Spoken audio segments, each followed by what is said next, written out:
વડોદરા શહેરની મકરપુરા પોલીસે ગરફોડ ચોરીના રીઢા આરોપી સહિત 2 શખ્સોને ઝડપી પાડ્યા છે।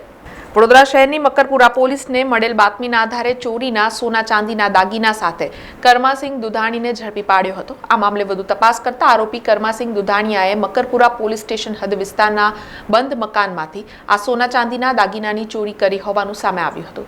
સમગ્ર મામલે પોલીસે આરોપી કર્માસિંહ દુધાણીને નામદાર કોર્ટમાં રજૂ કરી 2 દિવસના રિમાન્ડ મેળવ્યા હતા। આ રિમાન્ડમાં પૂછપરછ દરમિયાન આરોપી કર્માસિંહ દુધાણીયાએ અન્ય સોના ચાંદીના દાગીના સોની નરેન્દ્ર શાહને ત્યાં ગીરવે મૂક્યા હોવાની પણ કબૂલાત કરી હતી, જેને લઈને પોલીસે સોની નરેન્દ્ર શાહને ત્યાંથી ચોરીના દાગીના કબજે કર્યા હતા। હાલ પોલીસે બંને આરોપીઓ પાસેથી ચોરીના સોના ચાંદીના દાગીના મળી કુલ રૂપિયા 2 લાખ ઉપરાંતનો મુદ્દામાલ કબજે કરી બંને આરોપીઓ વિરુદ્ધ કાયદેસરની કાર્યવાહી હાથ ધરી છે। મકરપુરા પોલીસને એક જૂના ગુનામાં જે આરોપી બાકી હતો તે કર્માસિંહ નામે આરોપી આપણને મળી આવ્યો હતો।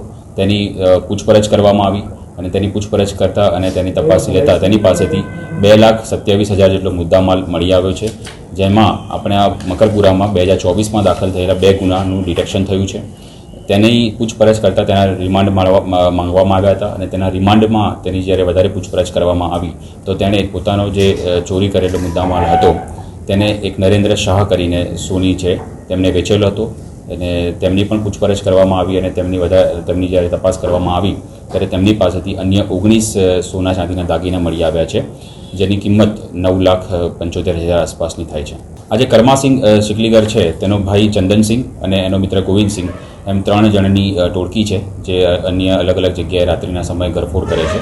એક આરોપી આપણને મળી ગયેલ છે, કર્માસિંહ નામ છે, અન્ય ચંદનસિંહ અને ગોવિંદસિંહ નામના આરોપી પકડવાના બાકી છે। સમાચારોના સતત અપડેટ માટે TNN ન્યૂઝને YouTube પર સબસ્ક્રાઇબ કરી બેલ આઇકોન પ્રેસ કરો અને અમારી સાથે જોડાયેલા રહો Facebook, Instagram અને Twitter ઉપર।